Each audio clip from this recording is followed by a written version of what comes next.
હું શપથ લઉં છું કે ભાજપને ગુજરાતને વધુ બરબાદ કરવા નહીં દઉં.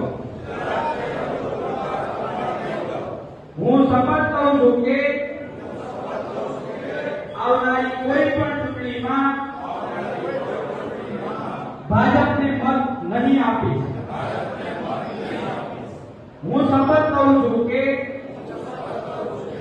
મારા પરિવાર અને ગુજરાતના સુવર્ણ ભવિષ્ય માટે આવતી દરેક ચૂંટણીમાં આમ આદમી પાર્ટી અને ઝાડુના નિશાન ઉપર મત આપીશ. હું માનું છું કે આમ આદમી પાર્ટી ઈમાનદાર અને એક દેશભક્ત પાર્ટી છે અને હું